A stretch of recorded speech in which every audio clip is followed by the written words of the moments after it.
And welcome everyone to Wizards Outlook. We got Raymond Lyons here, Cardo W Jr., and Wilson Tarpe Jr. And, the Washington Wizards is the front end of a back-to-back here. They're on the road in Orlando this evening. Big third quarter for the Magic. Strong night from their bench, and it led Orlando past Washington 110-90. Neither of these teams came into this game shooting the ball, known to be shooting the ball particularly well from three in this three-happy league.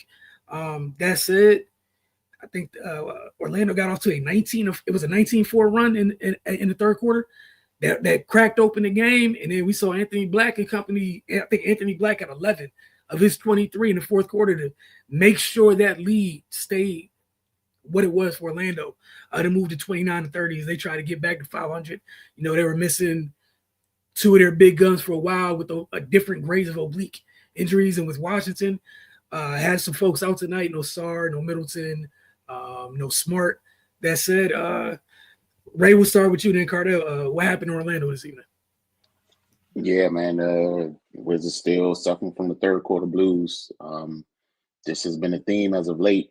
You know, you come out, have a competitive first half, and then in the third quarter, things just fall off the rails. They got to figure that out, man, because this, like I said, is becoming a constant, and it's literally costing them games. The last two games, they've been able to regain their footing and fight back and make a contest of it. But but this evening that just wasn't the case. Orlando, once they built the lead, they just kept their foot on their necks and was able to stretch it out and get a comfortable win. Kind of similar to last night's the other night's game against the Bucks. They got away from what was going well in the first half, and they just weren't shooting the ball as well. And that stuff compounded with the defensive issues. You get a blowout. So and I understand they had some folks out, but it's been the same when when the roster's been at full strength. So it's it's a culture issue at this point because it's something that's constant. They just got to find a way to stop things from snowballing in that third quarter. I don't know what they're doing at halftime, but whatever they're doing, they need to do the opposite because those big runs they're giving up in that quarter has doomed them, and is giving teams a leg up. And as we continue to say, they're just not the type of team that can continuously fight back from deficits like this. They just got to be sharper. Cardell. Yeah, like you said, the third quarter woes continue. Before I even get started with that, I had to do some digging after the third quarter to see where the Wizards stood as far as point differential in the third quarter, and they're literally at the bottom of the league. Teams are outscoring them about 246 points in the third quarter. Literally by 246 points in the third quarter of the season. Going and coming into this game, then that's only going to grow after tonight's game. You can't win games like that. Like you're literally losing the game in the third quarter.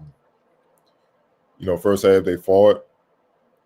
They were right there. They should have went at halftime with the lead, but a couple plays just gave the Magic momentum, man. The turnover, I believe, allowed Koulibaly through a cross-court pass late in the second quarter, trying to hit Kispert, but it was too high and went out of bounds.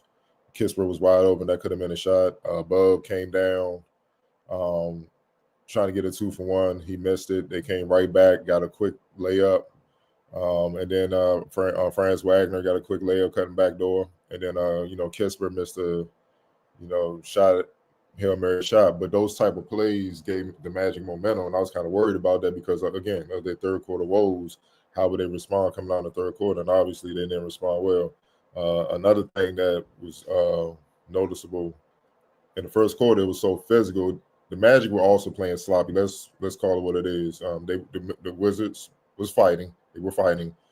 They stuck in there in the first half, but the Magic were making some silly mistakes, silly fouls, closing out on three-point shooters, fouling them, just stuff that they normally don't do, and that put the Wizards on the line. The Wizards shot 11 to 16 in the first half, 11 out of 16 from the line in the first half. That kept them in it. That third quarter wasn't none of that. Magic clamped down, went on that run. The Wizards shot 40% from the field, didn't hit a three. Oh, free throws, 1 of 1. Shut all that down. So they didn't get any extra possessions, any extra attempts at the free throw line. Oh, and you might think, well, in the fourth quarter, they would have bounced back. Nope. Fourth quarter, free throw line, 4 or 5. They kept the Wizards off the free throw line in the second half compared to the first half, so they weren't able to get easy points, stop the clock, get a break. Then on top of that, they turned the Wizards over 10 times in the second half, and they scored 11 points off of that. That's the ball game. On top of the Wizards not shooting well. In the second half, they shot 42% from the field, 22% from deep, and was only 5 for 6 from the line, so they couldn't even make up for their shooting woes from the field by trying to get to the line. And then they turned the ball over 10 times, and like I said, the Magic scored 11. Meanwhile, the Magic shot 47% in the second half, 40% from three, and they shot 8 or 9 from the free throw line. They turned the ball over 7 times, but the Wizards were only able to score 4 points off those turnovers because the Magic got back on defense and wouldn't allow them to get in the flow offensively. I mean, that's ball game, man. You know what I mean? It's just they got to figure that out, man, because they're literally losing games. Obviously, we know what the stakes are. We know what the deal is as far as preparing for June. But you also want to see in the second half of this season the young guys start to get a rhythm and learn how to win. Right now, it's just more of the same, and that has to change. I get Marcus Smart, Chris Middleton, the vets that they traded for them playing tonight, Alex Sarr and all that. I get that. But with that being said, you still had enough because you were in the game for half the game. And then even in the fourth quarter, you were only outscored by 3. That third quarter is what did you win. Something has to change because that's ridiculous to be outscored through 55 games by 246 points in the third quarter. Yeah, I'm still trying to digest that number. That's a crazy, like that's a great job finding that stat. That's a crazy number, but it's also not hard to believe considering how many times we gotten on here after games and talked about what happened directly coming out of the half. I mean, talk about games turning completely on their heads when they're in games. Sometimes they've had control of games, and then it's been ripped away in the third quarter. Everything you guys laid out, don't really have much to add. Biggest takeaway I had was just we know how physical Orlando is going into games. For folks who might have been watching Orlando for maybe one of the first times this season, I thought they wore Washington down literally by the half, physically, like with the physicality. It's just a lot going through all that size for 4 quarters. Paolo's a big body dude. Franz is huge. The other thing, Anthony Black is a really big guard. And I thought that paid dividends in tonight's game. He came in the league a little built similarly to some of the Wizards players in terms of physically like lacking some weight or whatnot. Look at what a year has done for him. This is again, he got his medicine last year. It was like, nah, I don't want that anymore. So I'm saying all that to say, one of the things some of the Wizards players take, some of the youngsters take from that is just what an offseason could do. Because Anthony Black went from taking the punishment last year to handing it out this year in this game. Right, change the game. Your point guard's doing all that. Like we know with Franz and Paolo, like Boone China Shop, again, they're one of the worst 3-point shooting teams in the league. It's the reason they went to go get KCP. They need someone to spread the floor for them. That's it. Those 2 dudes are bullies. Regardless of what country they come from, they want to put their shoulders through your chest. It makes it worse when you got a point guard ready to come in and do the same thing. I thought he had a great game tonight, Anthony Black. But player of the game for you guys, if you guys had nothing else to add. Yes. Yeah, it's tough tonight. I'm gonna give it to the young fella Anthony Black. He won the game late. He stepped up big off the bench. 27 minutes, 23, 7 and 3. Only 2 turnovers, 7 to 12 from the field. Boy shot 58%, 80% from deep, 4 or 5, 5 or 5 from the line. Yeah, he was on this game. He was huge. Right. Yeah, he was definitely part of the big reason why they was able to get away with this one.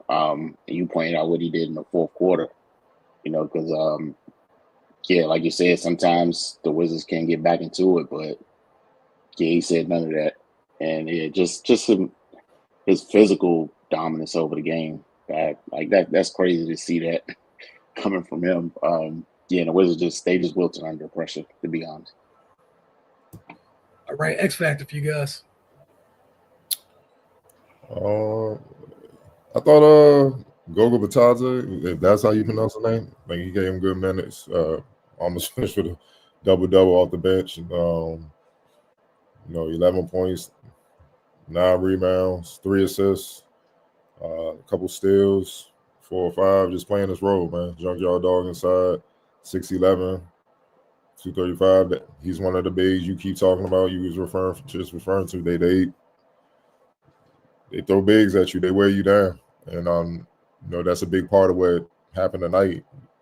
The Wizards stood tough for a half, but it's like it's similar to an NFL game. I always throw this out there like a running back. Just keep running the ball. Second half, the defense start to crack. The next thing you know, either a long run happens or it's a Hail Mary. Somehow because they worn down. You got put 9 in the box to tackle this dude. They tired. They've been out there for like 10-minute drives. It's just crazy. They're just like, dog, we need a break. And then all of a sudden they just cracking. That's basically what you saw tonight. From the Wizards side, for the most part, like Bub stood strong. He stood strong. Obviously, Poole, he's experienced. He kind of stayed in there, but the rest of them faded after the first half. They was nowhere to be seen, and that's what they do to teams, man. Right. Yeah, Bataze for sure. Yeah.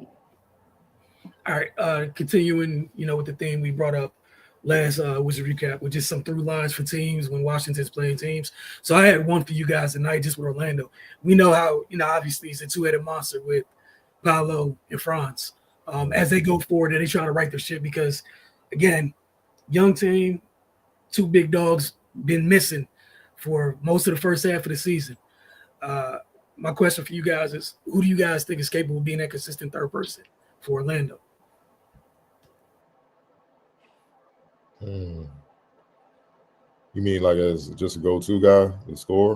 Not even necessarily a go-to, just having a legitimate third, I guess, as a scorer, but just legitimate third person. Because, we can count on, we know for the most part, a lot of the shots are going to go between those two who can kind of give them consistent output. It's offensively. It's going to have to be between Cole and Anthony Black, if not both. I mean, I'm pretty sure the Magic would love it both brought it, but it's going to have to be one of them. You can't have both of them have off nights. Otherwise, it's going to be tough for you to get back in where you were, before Paolo came back and they had to refine their rhythm, so to speak, refine their chemistry. You're going to have to you're going to need both to have to do you're going to need both to go far in the playoffs. Like they're going to make the playoffs. Right now they're playing I think after this win, well, they were 28-30, so with this win they're 3 games behind Detroit for the final playoff spot, the 6th seed. So they have work to do. Them young boys going to have to get it. They want to get it in. Cole, Anthony Black, they got to bring it. Like Cole was off tonight. He was 1 for 9, but Anthony Black stepped up big time to make up for it. You can't have that if you're trying to, climb the standings, man. Because right now they would play Chicago. They would be favored. They would be favored by Chicago. But then guess what you got in the first round after that? Cleveland. So now they have the size to match up with Cleveland, but Cleveland, man, yeah, they've been on one. And like I said, you got Franz, you got Paulo. Wendell's even good. He's solid. Your front court straight. They're gonna rumble with the Cavs front court if you can get that far. As where the standings are today, because a lot could change over the next couple months. Somebody as of today, but your backcourt with Donovan and Darius, problems, dog, problems, especially when they hitting threes, problems. So I'm just saying, they got to come through. They got to come through, and not just on one end either. They got to come through on both ends. Or the Cavs gonna make sure work on them. You're gonna see Franz and Paulo put up some numbers, but they're gonna get about it. They're about 15 for either 4-0, 4-1 series. Now, if your backcourt show up and play, they're gonna rumble because they got the size to match up with the Cavs, man. So and they're rugged, as we just saw, physical. It could be one of those annoying teams that the favorite team just kind of struggle to put away, but they're gonna, eventually have to.